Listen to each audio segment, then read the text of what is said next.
it's so gorgeous. Whee! Oh, wow, that is so pretty. Oh, another village. Oh, look. It's like an Agatha Christie manor house. Who is going to get murdered? Friesians. From the first time I laid eyes on one, I was completely and utterly enthralled and obsessed. Since then, Friesians have become a symbol of perfection, my greatest goal.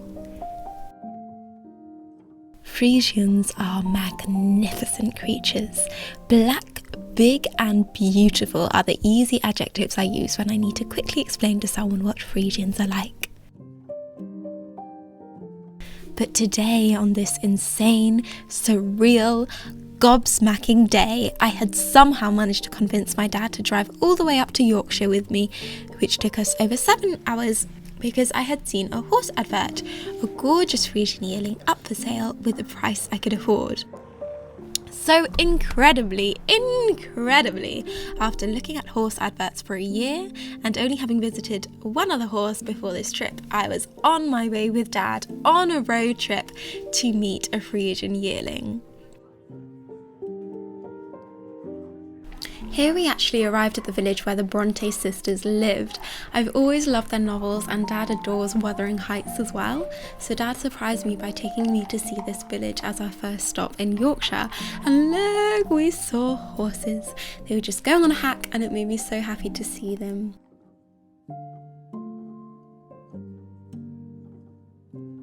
The Cabinet of Curiosities.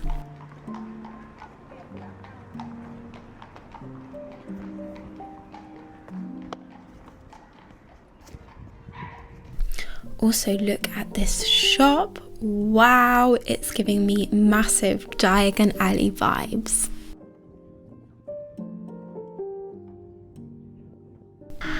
So if you happen to be a classics lover like me, this is the house of the infamous Brontë sisters, which certainly feels like it explains a lot because oh my goodness, this place is gloomy. Their dad was the vicar of this church just opposite, hence why their house, the vicarage, is overlooking the church, and why they live overlooking this insanely ominous graveyard.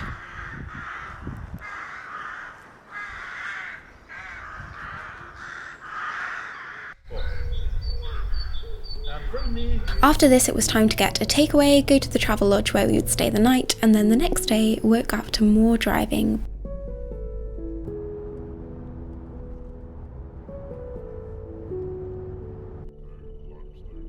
Bit of sun, look, there's a bit of sun on the grass over there. In this paddock here. I do love these paddocks. Can you see those tiny weeny little lambs, tiny weeny little things? Oh, beautiful. Yes, I could live here. I could live here with the valley. Coffee shop time for breakfast. It looks kind of gobbly from this point of view. Looks like bobbly and gobbly. Cup. You can pick it up now. And here I was just writing down all the questions that I wanted to ask the women. I really recommend doing this if you are going to see a horse. I found this little notebook which has horse quotes.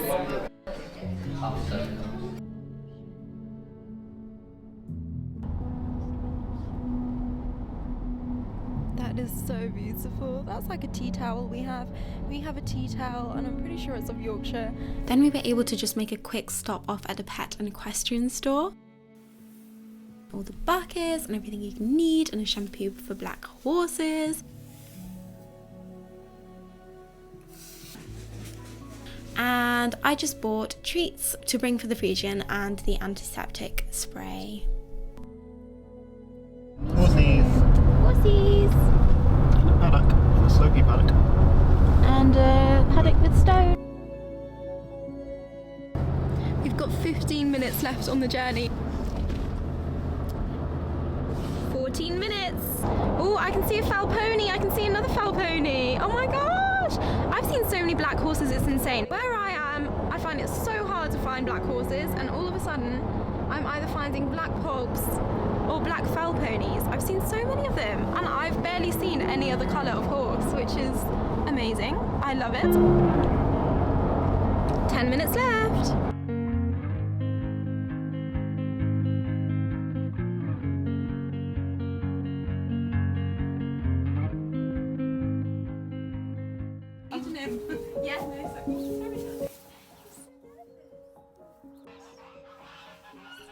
I think the first thing you'll pick up on here, because it really does stand out, is the dry muck stuck to him and the matted areas. The lady does explain later why she hasn't groomed him. She says it's to keep as much coat on him as possible to keep him warm, but honestly I think it's a very odd thing to say, because it's so much healthier for the horse to have a well groomed, well looked after coat than all the matted knots you can see here. If when you're grooming like normal you lose some hair and it's getting cold, you can just use a rug. It does always scream out to me as I'm looking at this footage, just why? Why did they not groom him? The other thing you'll notice is that we're just in the stable the entire time. That's because it turns out he was living in his stable almost 24/7. Now my horse welfare-o-meter was going, ah! Later on, again she explains why. That it's because he's a colt and they have mares outside and they don't want any mess with that. But because of this, he had been kept inside with limited turnout for 6 entire months, with the turnout getting less and less the older he got. Another concern I had, which just kept me on my toes, was when the woman mentioned going to Appleby Horse Fair every year and loving it. Because I used to work at a horse rescue charity where every year they would actually send welfare officers to Appleby on the lookout for any horse that needed help, as historically there have been a lot of issues with horse welfare at Appleby. I think I was 12 the first time I saw a photo of a Friesian. I had typed in beautiful black horse and it came up with this astonishing image against a cliff, sparkling ebony black, long thick mane, beautiful large sensitive eyes. That photo stuck in my head like no other, and it became just from that first sighting permanently etched into my mind. A little later, I watched Narnia's Prince Caspian for the first time and saw Prince Caspian listening to his tutor, then straight into the most beautiful scene I had experienced. Prince Caspian running away from the castle at night on the back of the most unimaginably beautiful mount. Strong, large, sensitive, stunning ebony horse, a mane as long as a river, and those feathers, those gorgeous feathers at the fetlock, again so black and thick and flowing. Somewhere along the way, I can't remember exactly when, I decided that big, black and beautiful was not enough information. I must know what breed that is, and it was not difficult to find. Friesian, I discovered. He's a Friesian. These horses are Friesians. And from there I researched more and more to get to know this breed. It has a colourful history as it turns out, so there's plenty to learn about. I've always known that if I do, by the chance of the heavens, get to own a Friesian one day, I would want them from a youngster, because they would be my heart horse. I'd want to have had every year possible by their side and with them. So a youngster was what I was looking for, and oh my goodness, this boy was so sweet. Then we drove 5 minutes away and the ladies showed us his mother, who was pregnant with another foal and due any moment.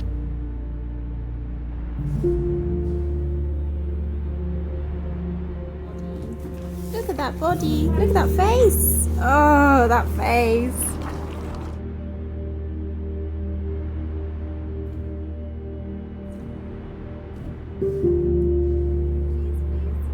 And then we met his father. He was glistening. They mentioned he was on a very good diet, and I believed that because the shine on his coat was spectacular.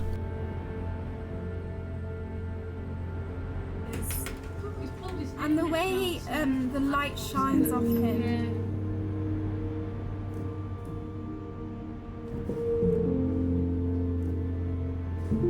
Powerful. He's so beautiful though. His mane is like enormous. absolutely enormous. We left everything on a very positive note. The ladies said that they'd love me to be the owner as they'd really like him to be loved by a girl. They said they wouldn't let anyone else see him until I had made my decision, and please not to rush because they know it's a big decision.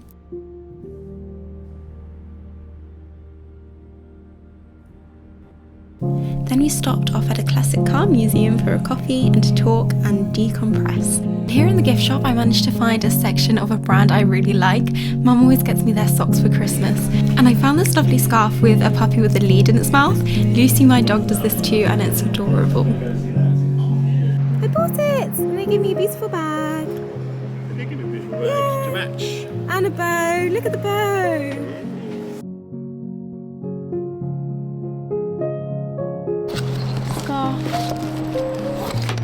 Here's the scarf. And I also bought this sweet password book.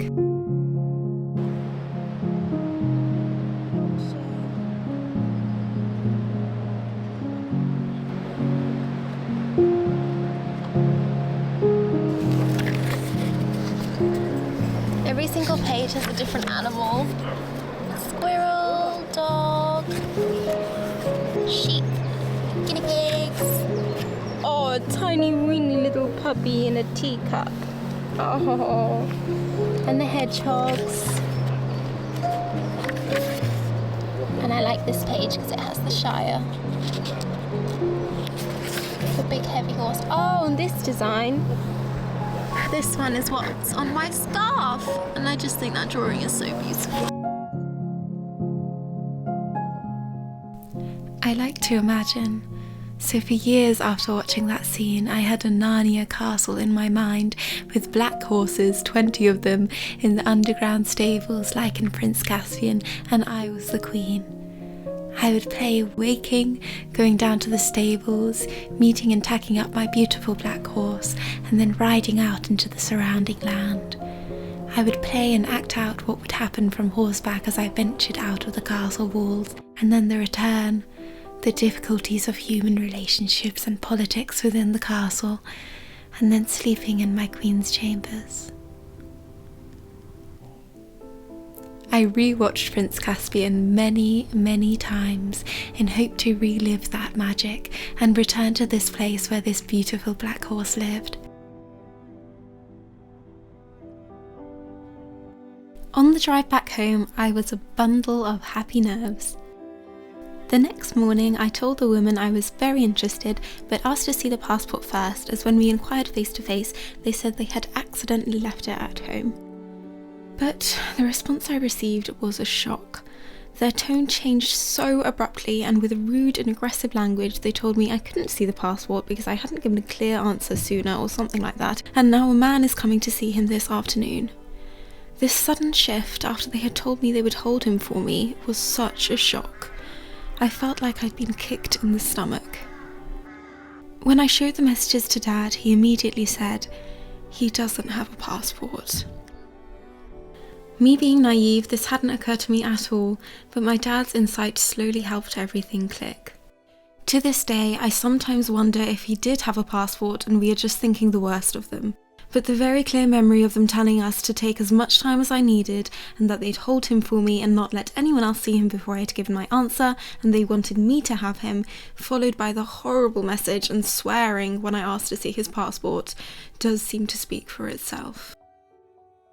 It took me days of emotional turmoil and lots of tears to begin to process and accept what had happened. But this trip was something so precious that I would never change, even knowing how it ended. This road trip up to Yorkshire with my dad, with the extraordinary possibility of maybe fulfilling my dream, is something I feel I will look back on as some of the most precious time I've spent with my dad. Driving so many hours, listening to music we both like side by side, exploring the Brontë sisters' village, and then meeting this gorgeous colt, was nothing but precious. And when it went wrong, the emotional support he gave and the way he gently helped me to understand it was not my fault just all made me feel like the past few days we had experienced together was the perfect example of a dad saying, "I love you," through his actions. So thank you to my dad. Even though it didn't work out this time, I know one day I will go on another trip to find a Friesian with a larger budget next time.